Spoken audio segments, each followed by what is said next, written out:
अस्सलाम वालेकुम friends, this is Pathan Nazim and welcome to hello learning academy. Friends, इस session में हम APTT के लिए गुज़िश्ता इम्तहानात में पूछे गए उर्दू मज़मून के 10 सवालात वजाहत के साथ देखेंगे। अगर से आप APTT 2026 के लिए प्रिपरेशन कर रहे हो तो फ्रेंड्स हेलो लर्निंग एकेडमी पर बैच स्टार्ट हो रही है, जिसमें आपका मुकम्मल सिलेबस कवर करवाया जाएगा और आपको लाइव लेक्चर्स डेली जो है तो लाइव लेक्चर्स मिलेंगे। PDF नोट्स आपको ऑल सब्जेक्ट्स के प्रोवाइड किए जाएंगे। 5000 plus MCQs and PYQs practice के लिए आपको दिए जाएंगे। तो फ्रेंड्स, एक पेपर की लिए फ़ीस 999 हमने रखा है और अगर आप दोनों पेपर ज्वाइन करते हो तो 1299 इसकी फ़ीस है। अगर आप इंटरेस्टेड हो तो प्ले स्टोर से हेलो लर्निंग एकेडमी एप्लीकेशन को डाउनलोड कीजिए और वहाँ से आप कोर्स ज्वाइन कर सकते हो। अदरवाइज़ अगर से आपको कोई इंक्वायरी करनी हो तो नीचे दिए नंबर पर व्हाट्सअप या कॉन्टैक्ट कर सकते हो। तो फ्रेंड्स, वक्त को ज़ाया ना करते हो चलते हम सवालात की तरफ। उम्माल इस लफ्ज़ का वाहिद पहचानिए, यानी कि उम्माल जो है तो ये इसका वाहिद कौन सा है, यानी कि ये जामा के फॉर्मेट में। तो यहाँ पर नंबर 1 है आमिल, नंबर 2 है अमल, नंबर 3 है आमी और नंबर 4 है अमला। तो फ्रेंड्स, इस क्वेश्चन का करेक्ट आंसर रहेगा आमिल, यानी कि उम्माल की जो जमा है, सॉरी उम्माल का जो वाहिद रहेगा, ये जमा दी हुई है, वाहिद जमा पर भी आपको एक क्वेश्चन डेफिनेटली पूछा जाता है, उसका आंसर रहेगा आमिल, option number first. Next question की तरफ चलते हैं। अगला सवाल है कि दर्ज झेल में कौन से मुतबादिल में लाहिक़ का इस्तेमाल नहीं किया गया है। नंबर 1 कलमदान, नंबर 2 दंदान, नंबर 3 गुलदान और नंबर 4 पानदान। तो फ्रेंड्स, लाहिका कहते हैं उसको जिसमें जो है तो लास्ट में लगाया जाता है और उसके ज़रिए एक बामायनी लफ्ज़ बनता है, जैसे कि कलमदान। तो यहाँ पर दान ये लाहिका लगाए और कलमदान से मुराद कलम रखने की जो जगह जो मतलब चीज़ होती है, जैसे कि कंपास बॉक्स है आज के दौर में, उस वक्त कलमदान हुआ करते थे, तो उसे जो है तो कलमदान कहेंगे। नेक्स्ट है दंदान। तो फ्रेंड्स, यहाँ पर दंदान जो है ये अरबी या फ़ारसी ज़बान का लफ्ज़ है, इसके मायने होते हैं दांत। और नंबर 3 है गुलदान, जिसमें जो है तो गुल के मायने होते हैं फूल और दान मीन्स उसमें रखा जाता है जिसको, यानी कि फूल को जिस चीज़ में रखा जाता है उसको गुलदान कहते हैं। उसके बाद है पानदान, यानी कि पान रखने की जो चीज़ होती है उसको पानदान कहते हैं। लिहाजा यहाँ पर इस क्वेश्चन का आंसर ये रहेगा ऑप्शन नंबर सेकंड कि कौन से मुतबादिल में लाहिक़े का इस्तेमाल नहीं किया गया है। तो यहाँ पर दंदान में लाहिक़े का इस्तेमाल नहीं किया गया है, जबकि कलमदान, गुलदान और पानदान में इस्तेमाल किया गया है। लिहाजा option number second correct answer रहेगा। नेक्स्ट क्वेश्चन की तरफ बढ़ते अगला सवाल है कि पितरस बुखारी कौन थे। पितरस बुखारी ये जो है तो कौन थे, इस तरीके से जो तो सवाल है। तो लिहाजा ऑप्शन नंबर फर्स्ट है मशहूर सहाफ़ी थे, नंबर 2 है मशहूर नक्काश थे, नंबर 3 है मशहूर मज़ाह निगार थे और नंबर 4 है मशहूर शायर थे। तो फ्रेंड्स, इस क्वेश्चन का करेक्ट आंसर है ऑप्शन नंबर 3 मशहूर मज़ाह निगार थे। पितरस बुखारी जो थे वो मशहूर मज़ाह निगार थे, ऑप्शन नंबर 3 करेक्ट आंसर रहेगा। नेक्स्ट क्वेश्चन है 29 अक्टूबर 1920 की मुनासिबत से दर्ज झेल से कौन सा मुतबादिल दुरुस्त है। नंबर 1 फोर्ट विलियम कॉलेज की इब्तिदा, नंबर 2 जामिया मिलिया का क़याम, नंबर 3 APJ अब्दुल कलाम की पैदाइश और नंबर 4 डॉक्टर ज़ाकिर हुसैन की पैदाइश। तो फ्रेंड्स, 29 अक्टूबर 1920 ईस्वी की मुनासिबत से लिहाजा जामिया मिलिया का क़याम ये जो है तो मुतबादिल दुरुस्त है, option number second correct answer रहेगा। नेक्स्ट क्वेश्चन की तरफ बढ़ते अगला सवाल है कि दर्ज झेल में से कौन सी तसनीफ़ अल्लामा इकबाल की नहीं है। नंबर 1 बांगे दरा, तो बांगे दरा जो है तो अल्लामा इकबाल की तसनीफ़ है। नंबर 2 है लोहे महफूज, तो फ्रेंड्स लोहे महफूज भी लिहाजा अल्लामा इकबाल की तसनीफ़ है। उसके बाद है नंबर 3 बाल जिब्रील, तो फ्रेंड्स यहाँ पर लोहे महफूज जो है तो अल्लामा इकबाल की तसनीफ़ नहीं है। बाल जिब्रील और ज़रब खलीम ये जो है तो अल्लामा इकबाल की तसानीफ़ है। तो यहाँ पर ऑप्शन नंबर सेकंड करेक्ट होगा लोहे महफूज। नेक्स्ट क्वेश्चन की तरफ बढ़ते अगला सवाल है कि खुदी को कर बुलंद इतना कि हर तकदीर से पहले खुदा बंदे से खुद पूछे बता तेरी रज़ा क्या है। तो फ्रेंड्स, यहाँ पर ऑप्शंस दिए गए हैं कि तजनी से नाक़िस रहेगा, यानी कि ये जो शेर है ये किसको जो है तो ज़ाहिर कर रहा है, यानी कि किस सनत का जो है तो ये शेर है। नंबर 1 है तजनी से नाक़िस, नंबर 2 है तजनी से ताम, नंबर 3 है सनत मुबालगा और नंबर 4 है सनत मिरातुन नज़ीर। तो फ्रेंड्स, सनत मिरातुन नज़ीर किसे कहते हैं, सबसे पहले हम वो देखेंगे। तो फ्रेंड्स, यहाँ पर लिहाजा सनत मिरातुन नज़ीर उसे कहते हैं कि शायर या अदीब किसी मजमून या ख़याल के बयान में एक ही मुनासिबत या एक ही जो है तो मुनासिबत के कई अल्फाज इकट्ठा कर ज़िक्र करें, यानी ऐसे अल्फाज लाए जाए जो आपस में रिश्ता और ताल्लुक़ रखते हो, जैसे कि ज़मीन, आसमान, सूरज, चाँद। ये जो है तो एक यानी कि रिलेशन रखते हैं, आसमान, ज़मीन, सूरज, चाँद, और ये सब अल्फाज एक ही क़बील यानी कि कायनात फ़लक से ताल्लुक़ रखते हैं कि कबील मीन्स कबाइल कायनात फ़लक से ताल्लुक़ रखते हैं, इसलिए जो है तो उसको सनत मुरातुन नज़ीर कहते हैं। अब सनत मुबालगा में लिहाजा शार जो है तो बड़ा चढ़ाकर किसी बात को पेश कर रहा होता है, उसको सनत मुबालगा कहते हैं। सनत तजनीस ताम किसे कहते हैं? तो फ्रेंड्स सनत तजनीस ताम उसे कहते हैं कि जब दो या दो से ज़ायद अल्फाज हिज्जे, आवाज़ और सूरत में बिल्कुल एक जैसे हो लेकिन उनके मायने मुख्तलिफ हो, यानी शक्ल व सूरत में यकसा हो लेकिन उनके जो मायने हैं वो जुदा जुदा हो, उसको जो है तो तजनीस ताम कहा जाएगा। और उसके बाद है तजनीस नाक़िस। तो सनद तजनीस नाक़िस किसे कहते हैं? यानी शार जिस शेर में दो ऐसे अल्फाज इस्तेमाल करे जो अल्फाज शक्ल या आवाज़ में क़रीब हो मगर मुकम्मल एक जैसे ना हो, जैसे यहाँ खुदी और खुदा में तजनीस नाक़िस मौजूद है। यहाँ पर जो तो तजनीस नाक़िस मौजूद है खुदा और खुदी में। यहाँ पर जो तो खुदा है और यहाँ पर जो तो खुदी है। तो खुदी को कर बुलंद इतना कि हर तकदीर से पहले खुदा बंदे से खुद पूछे, बता तेरी रज़ा क्या है। तो यहाँ पर खुदा और खुदी में जो है तो तजनीस नाक़िस मौजूद है, इस वास्ते option number first correct answer रहेगा।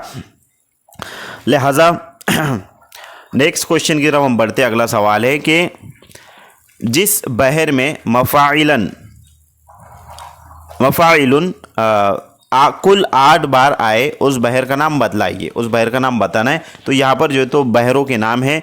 बहर जो है तो जैसे कि बहर रमल मसमन है, उसके बाद बहर बसीद मसमन है, बहर मतगारिब मसमन सालिम है और बहर हजज मसमन सालिम है। तो कौन सी बहर में जो है तो मफ़ाइलन कुल 8 मरतबा आया हुआ है? इस वास्ते यहाँ पर जो है तो आपको डिटेल एक्सप्लेनेशन फ्रेंड्स इसका दिया जाएगा। तो फ्रेंड्स हम यहाँ पर देखेंगे कि ये जो सवाल है इसमें कौन सी जो है तो बहर से मुतालिक सवाल किया गया है। लिहाजा तो यहाँ पर जैसे कि आपको नज़र आ रहा है बहरे मतकारी, इसको ज़रा जूम आउट कर लेंगे हम।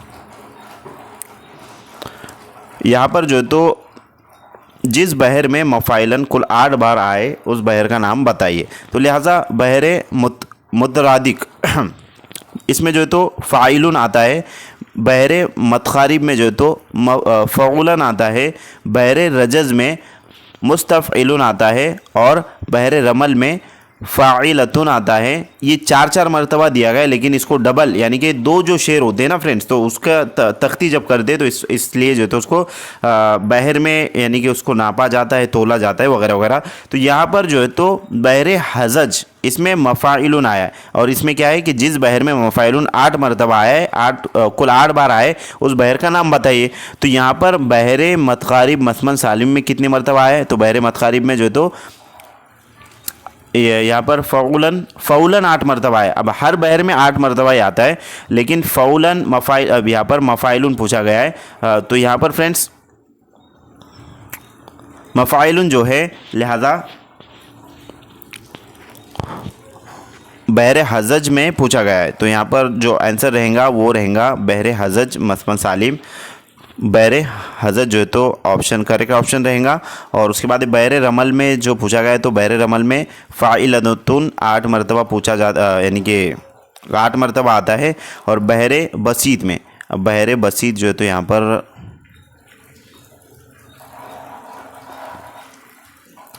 बहर बसीत बहर हजज में लिहाजा मफ़ाइलुन है और बहर रमल में फ़ाइलतुन है। उसके बाद बहर मतखारिब मसमन सालिम में जो है तो फ़ौलन है। इस तरीके से है। और बहर बसीत जो है तो कोई बहर है नहीं। खैर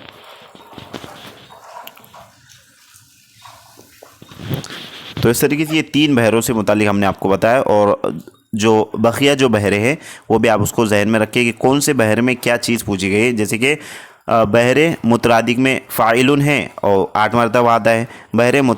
बहर मतकारिब में जो तो फ़ौलन 8 मरतबा है, बहर रजज़ में मुस्तफ़इलुन 8 मरतबा है, बहर रमल में फ़ाइलतुन 8 मरतबा है, और बहर हजज में मफ़ाइलुन जो है तो 8 मरतबा है, बहर कामिल में मुतफ़ाइलुन 8 मरतबा है, और बहर वाफ़र में जो है तो मफ़ाइलतुन 8 मरतबा है।